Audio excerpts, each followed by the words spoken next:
things that you do in these questions is you try to diagram what it is that's happening, right? So I'll read it to you and I'll show it to you guys how I'm thinking and how I'm diagramming things, okay?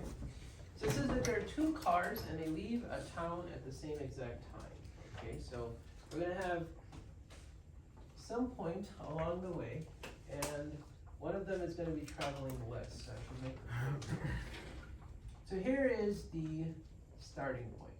Okay, both of these cars, they're at the same exact point, and this problem has also shown up on the AP exam. They've kind of exhausted these very popular problems, but they still show up from time to time. So now car A is going to go south at 80 kilometers per hour. So here's the diagram. Car A starts going in that direction, and it's going at 80 kilometers per hour. And that represents what car A is doing. Car B, on the other hand, is going west, and it's going at 60 kilometers per hour. So west is that way, and that is 60 kilometers per hour. If you draw a diagram, it really helps to kind of like imagine the problem and what's going on. So then it says, how fast is the distance between the cars increasing after 3 hours? So notice how as these two cars are proceeding through this problem, this distance between the two cars is going to start to change, right? So that distance over there is what they're interested in, not what it is, but how fast is that distance between the two cars changing. So I'm gonna write down the distance between the two cars. Okay, now I want you to think to yourself, what is something in geometry that you learned that might be able to relate these three situations? Car A, car B, and the distance. What is it? Pythagorean theorem. Great job. So that's probably where this problem is going to end up. It's going to end up with you using the Pythagorean theorem. We want to label a few things. So over here, I'm going to go ahead and label that as my x's. I'm going to label this as my y's, and pick a letter for the Z. Okay, that's fine, but then from here on out you have to define it as z and then move forward with z. Okay, so this is going to be our z. Alright, you could have called it h because that would also represent a hypotenuse. Okay, now don't get confused between what something is and how fast something is changing. Okay, so if you have a really high bank balance but you are losing money, that means you have a positive amount but you're going down, so you have a negative rate. You might be broke, so you're negative in your bank balance, but you might be making money, so now your change is actually positive, right? So don't confuse the two things. Don't confuse x and dx. So, having said that, 80 kilometers per hour, what's a good way to define it? Give me dy over dt. So we're going to begin by saying that dy over dt is given to us, and technically, based upon how we're seeing it, is that a positive 80 or a negative 80? Negative. That's technically negative because you're going downwards, right? And you're not supposed to know vectors for this course, but I felt like that's something that helps to know that a vector pointed in that direction would be a negative vector, okay? Then that means by the same token dx dt would be negative 60 kilometers per hour. Now comes us defining the question. Can you define the question? What does it want? dz over dt? It doesn't want how far are the cars. It wants to know how fast is this occurring. And whenever they ask you a question, they're going to ask you at a particular time. So here, it says after 3 hours. Okay, now look. When you were children and you were just born, you were growing in terms of your length, in terms of your weight, really fast. Like a little child, a baby, an infant will grow like 7-8 pounds in like the first few months. But now you don't gain 7-8 pounds, right guys? And you know, no matter how many cookies you eat, you're not gonna eat, you know, gain 7-8 pounds, right? That's not gonna happen. You're not gonna suddenly grow taller overnight. So that means your rate of change has diminished a lot at your age now, and you're like 17, 18 years old. But at the age of like 1, your rate of change was really fast. So they're interested at 3 hours, how fast is that distance actually changing? So now comes the picking of an equation. So you were right, the Pythagorean theorem is the one that's gonna relate all of these 3 variables. So write down x squared plus y squared is equal to z squared. Now I want you to ask yourself a simple question. Is everything changing in this scenario?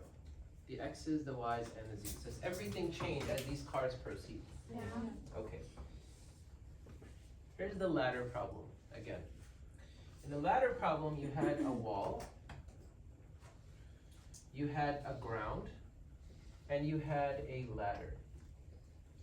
And in this problem, basically the ladder started to slide downwards and forwards. So the length across the ground was changing as we looked at the situation. The length against the wall is changing because it's falling. But what about the ladder though? Is the length of the ladder changing in this problem? No. It doesn't. So technically, the derivative of the ladder with respect to time would have been 0. It never changes, right?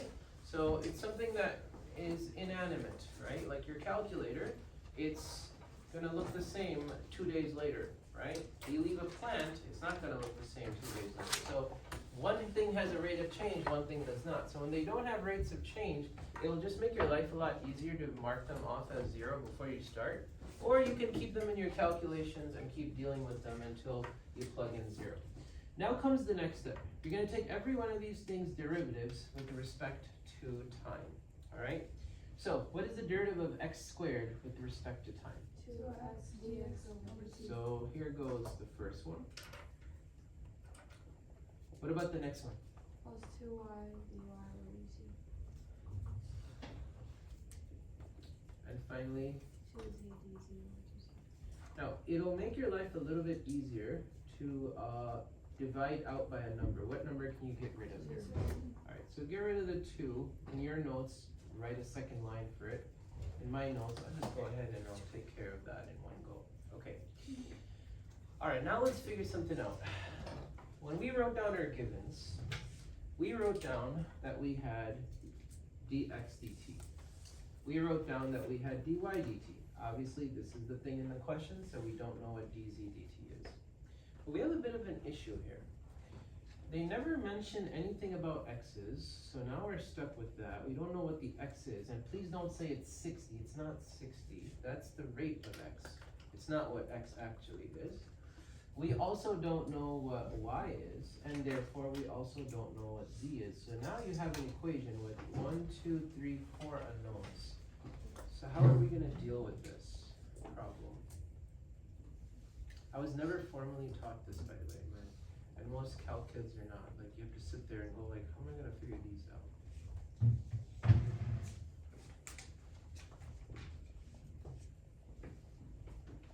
So let me go back to the question, and you guys can read the question again.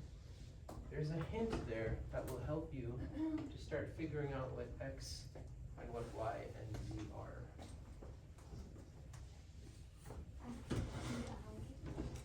Well, 3 hours is technically what? That's t, right? That's time. That's not x, it's not y, it's not z. It's a 90 degree angle.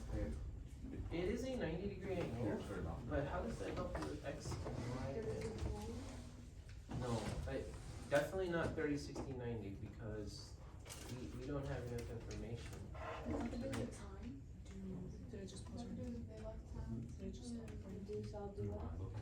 I'll tell you what, you know, a middle schooler could have figured this out. What?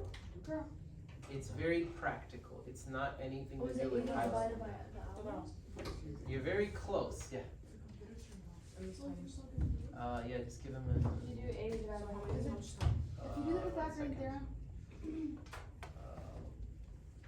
if you multiply each by 3.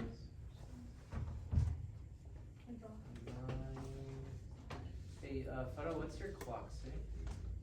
31 minutes left. You have 31 minutes left. 14. Give them 17 minutes. Okay, my mind is in like 1, 2, 3, 4 80 different times places. 3. 60 times 3. Okay, there it is. All right, so think Lean mentioned it in the beginning. So what you have to understand is 3 hours later, if this car is going 60 kilometers per hour, that means at 3 hours, so let's put it over here, our y's are going to be negative 240 kilometers. Our x's are going to be negative 180 kilometers. Now, I still don't know what z is, but I need it because I can't move forward. Pythagorean theorem. So you're going to take a minute and you may use a calculator for this component because these numbers are a little bit on the higher side. Using these two, can you kindly calculate for me what the value of z is going to be?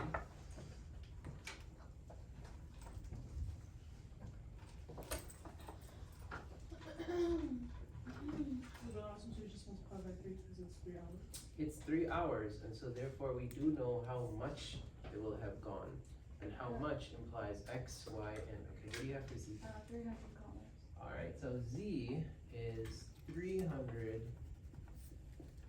Notice how she didn't say negative, okay? Hypotenuses are never negative, they're always a positive amount, okay? Yes, please. Wait, shouldn't we have solved for dz dt using Pythagorean theorem and then do the? So we'll come to that in a little bit. Wait, so how do you guys solve for z then? How do we solve for z? Well, if x is negative 180 and y is negative 240, this squared plus this squared, square root will give you 300, okay? Alright then, now let's go ahead and plug things in. The x's are negative 180. The dx's are going to be negative 60. The y's are going to be negative 240. The dy's are negative 80. The z is 300. Now that's a positive 300. You want to be mindful of that. And the dz dt is the only thing that you technically don't know, but we knew that is the thing that we wouldn't know. You understand? We had defined the question to begin with. So take a moment and solve this equation, and this will tell us how fast the distance between the two vehicles is changing.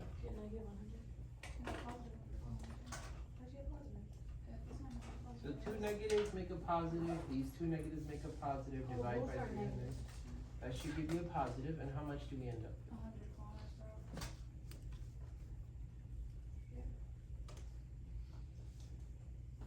Notice how that's a positive rate.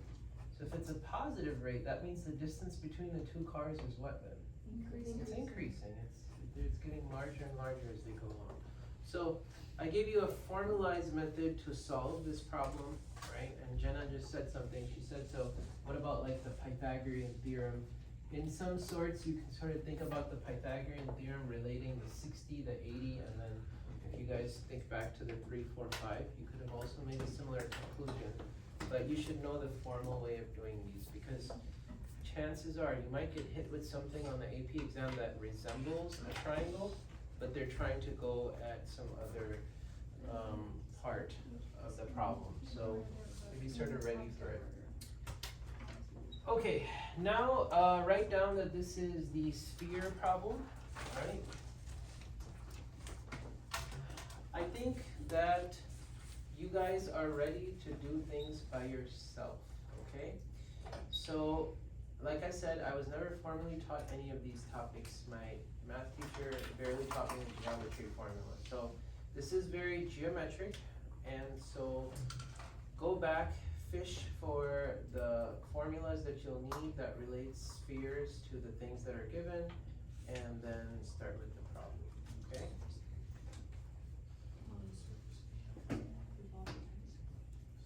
I'm the one who taught this to you. I literally just taught it to my freshmen 2 days ago, so.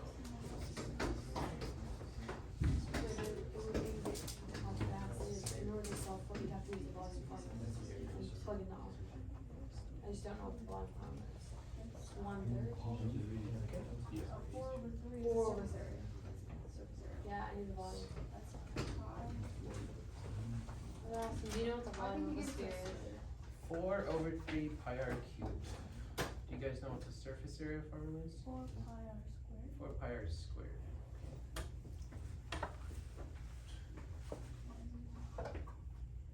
Wait, the surface area is 4 pi r squared? Mm-hmm.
So the derivative is just the surface area equation?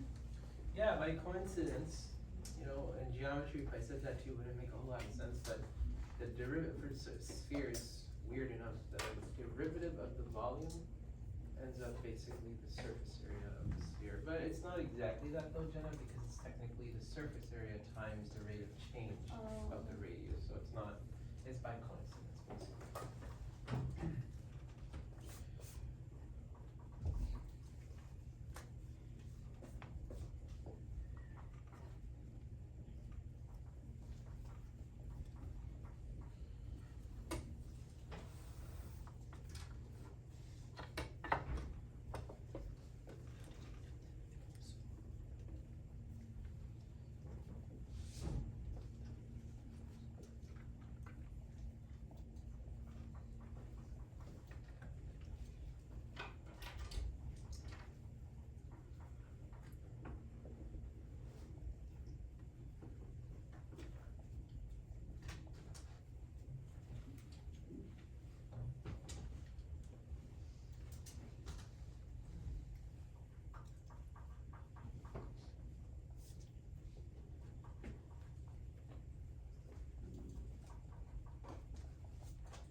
So this one's a bit of a difficult one, and basically if it was a more straightforward one, what they would have done is they would have just given you a volume, and you just solve for dr dt.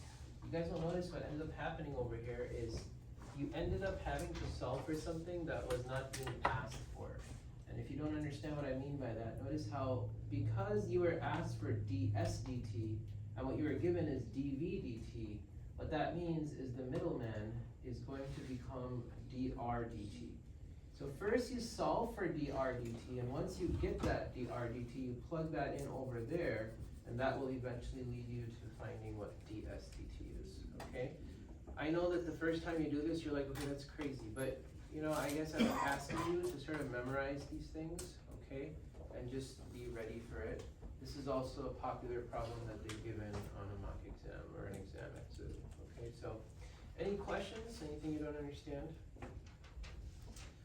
All right, let's go to the next problem. You guys want to label this problem as the cylinder problem, okay, or the cylindrical problem.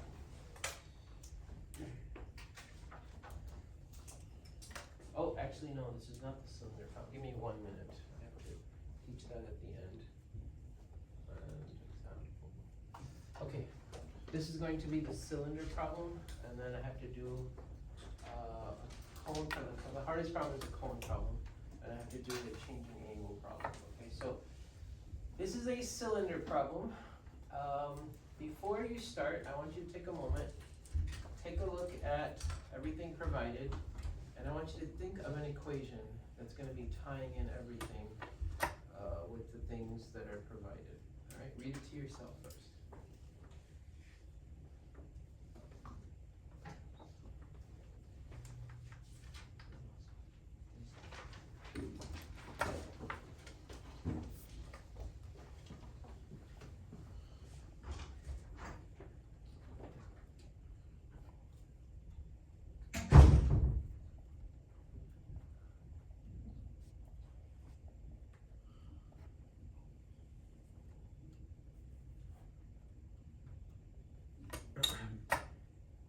I'll give you a hint, you guys know it from geometry, you know it from ACT.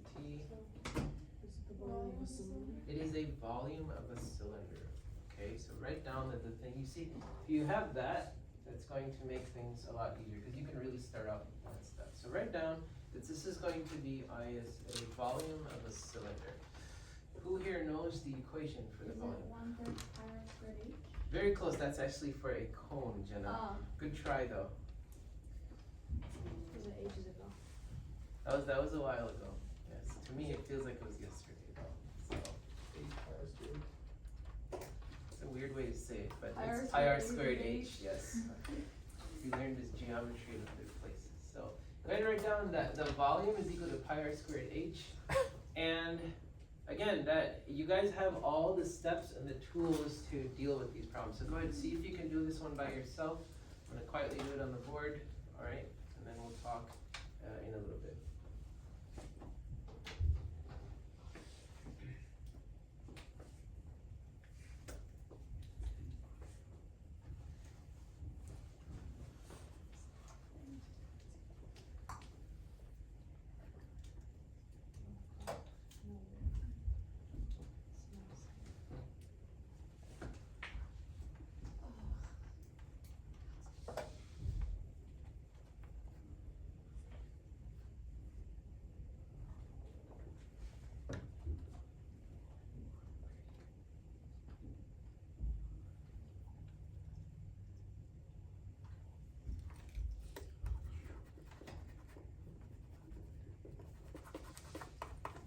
Would you have to do a dh over dt too? Because it's not tied to each other, it's 2 pi r, it's not tied to an h. Expanding and it's getting higher. So everything is changing. So would I write, because it's 2 pi r times h, so would I write dh over dt or dr over dt? No, that means you took the derivative wrong, right? That's So when you have two things that are changing, product rule. I did fine. So you have to use the product rule, and then find the dr dt, the dh dt. It looks like what they want, by the way, Mason, it says, what is the rate of change of the height of the oil? They actually want dh dt. So do you not write dr? You do need dr dt, and you know, it's there We for have you, dr so dt, it's it's given to you. Write dr over dt or dh over dt. Or do dr over dt. You just throw it over the 2 pi. Oh, that makes sense.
Well, this one has a 2, right?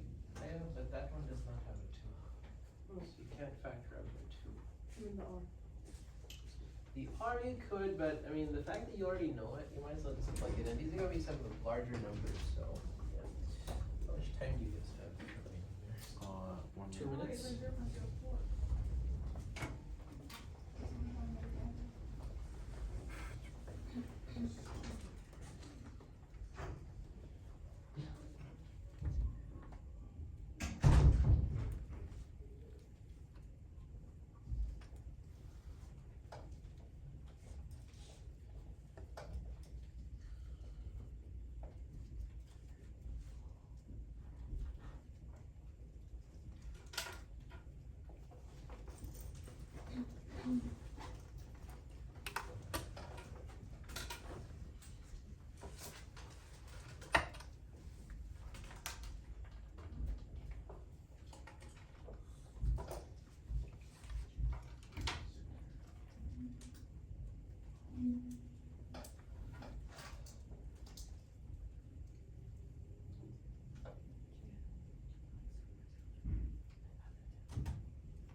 If anyone did the same math as I have written here in show off, what did you get as an answer? 0.04 centimeters.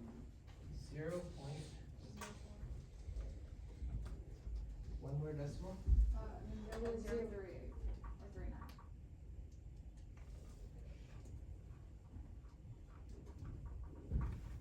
No, 0.039? yeah. Oh, okay, that's why you made it through. Okay. And so if this is height, what should the units be? Centimeters per minute. Centimeters per minute. Okay. And so label this as the cylinder problem. Okay. You guys can put your pictures on the desk there. Questions about the cylinder problem, something you don't understand? Okay.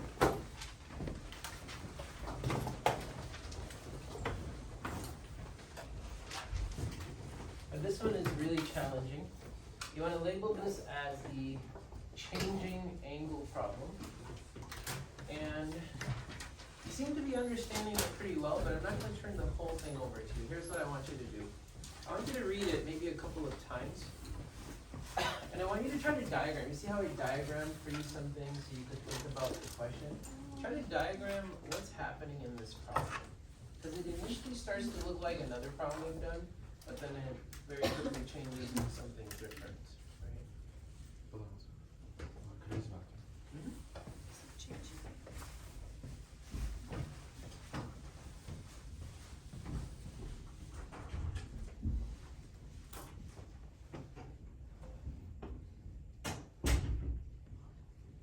If you try to draw out where the person is standing, where the rocket is taking off, it will help you to think about what the problem wants. I'm not asking you to do the whole thing, just try to diagram something.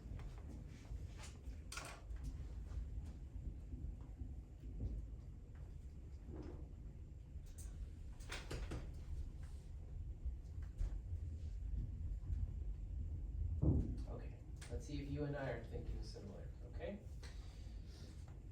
Number one, is the observer standing at the same point where the rocket is taking off? No.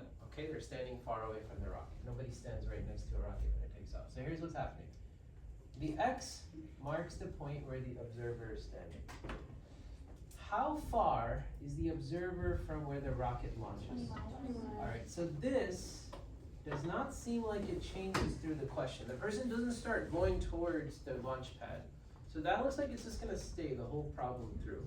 It's important that you kinda get convinced of that part. Okay, now let's look at the rocket. Okay, the rocket is initially over here, but it's taking off. So is this component going to change? Yeah. Yeah, that one is going to be changing, right? So keep that in mind. One of them is gonna change, one of them is not going to change. And so, based upon how we've been dealing with these problems, we've done a ladder problem, we did the 2 cars problem, what you should be now thinking is, you know,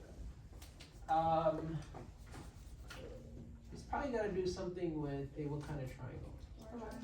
It's probably something to do with a right triangle. So now here's where a lot of students get misled. They very quickly make the conclusion that whether asymptotic x squared plus y squared equals z squared, and that used to cut it for us every time, right? But again, you gotta look at the question before you set up a equation, right? So what it says is this person is standing 20 miles away. That rise is gonna be 1.5 miles every single second. So rockets, they go up really fast. So this is 1.5 miles every second. So whereas that right there is a quantity, what is this though, technically? Rate. That is actually a rate. So here are the things that we know. We know that x is 20 miles. We know that the rate at which y changes is 1.5 miles every single second. So these are the things that we have. Okay then, now let's define the question. The question says, how fast? So that you know they're going to be wanting a rate. As soon as they say how fast, that implies that they want the rate. They're not saying how much, they're saying how fast. It says how fast in radians per second, and radians, we only use those to measure angles. So it must be asking you for a rate of an angle. It says how fast in radians per second, and then it says the angle between the ground and the observer's line of sight increasing. So where is this angle that they're talking about exactly? Between the earth and the line of sight. So you want to go ahead and label that as your theta. So write down that that's the thing that you don't know.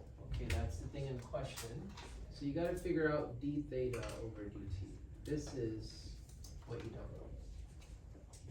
Alright, now notice that they gave you an instant where they're interested in, like I said, a baby will not grow at the same rate when they're young as opposed to when they're an adult. So it's at an elevation of 40 miles. So what exactly is 40 in the way that I've set up this problem? Y. So write down when y is 40, specifically, that's when we're interested in this whole d theta dt. Okay, so I want you to think really hard. What's an equation that will help us? Okay, good. Sine, cosine, and tan, but specifically from sine, cosine, and tan, which one would be a good one to work with, you guys? Okay, and why tan? Why not sine or cosine? Right, so we have info about the opposite and the adjacent, okay? So you're going to go ahead and write down that the equation we'll be using today is going to be tan theta is equal to the opposite side. Now, you want to be careful. You don't want to put 1.5 over 20 because automatically you have nothing to take derivatives of and then you're wrong. So you want to write down that this would be your y's over your what? Over your x's. Okay, so it is the distance that is vertical and then the distance that is horizontal. Okay, now is my challenge to you. I've given you the equation, so I've brought you to this stage over here. Your job is to now do the calculus of it. Okay, so go ahead, take derivatives, see what it is that you need to plug in, all right? And I'll give you guys a few minutes to work on this, inshallah. And of course, you can use a calculator.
Alright, so let me show you guys this setup.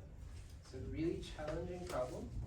Just like over here, you guys, when we got kind of stuck with the equation, again, you're supposed to, this is how the problem works. You sort of get stuck with the equation and you're like, man, I need these other things. Where am I supposed to get these other things? So we had to go back, we had to reassess the Pythagorean theorem, and then find those things and then plug them in. So here what happened is first take a look at your derivative. You should have gotten the derivative of tan theta is secant squared theta, d theta dt.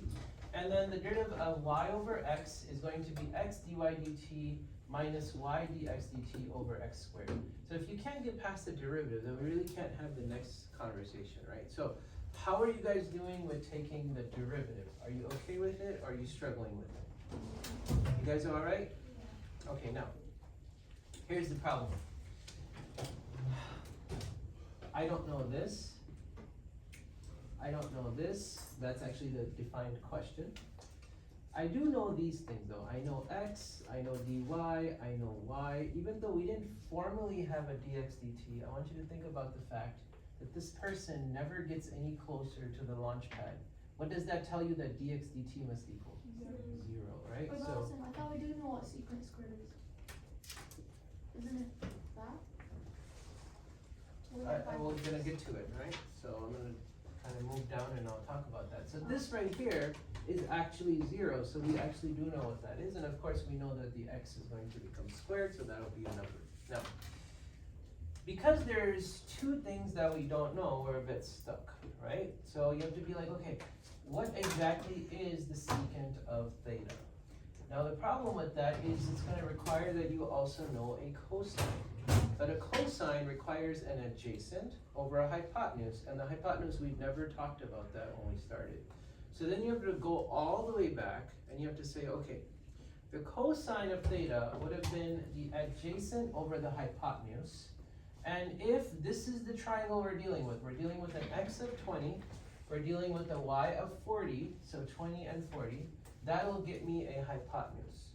So once I can find the cosine of theta, what did I basically do to get to a secant? I did its reciprocal. Okay, so then I do its reciprocal, and what that means is now I do know the secant squared of theta, so this is what I got, and I went ahead and I plugged it in right over here. But what you want to keep in mind is the answer was supposed to be squared, so you want to go ahead and square that right over there. The stuff on the right side was all given to us. That's not really a big issue, okay? So we knew the 20 was the x, we knew the 1.5 was a dy, we knew the 40 was a y, and we just came to the conclusion that the dx dt is 0. So that's going to cause this to go away entirely. And you're dealing with a few numbers on the right side. On the left side, you do have these heavier numbers that you need to deal with. But in the end, you're going to end up with an answer that is going to involve you multiplying these two, dividing by that, and then whatever you get out of this, dividing that on both sides. So if you can help me with that in the next minute or so, what do you guys end up with for d theta dt?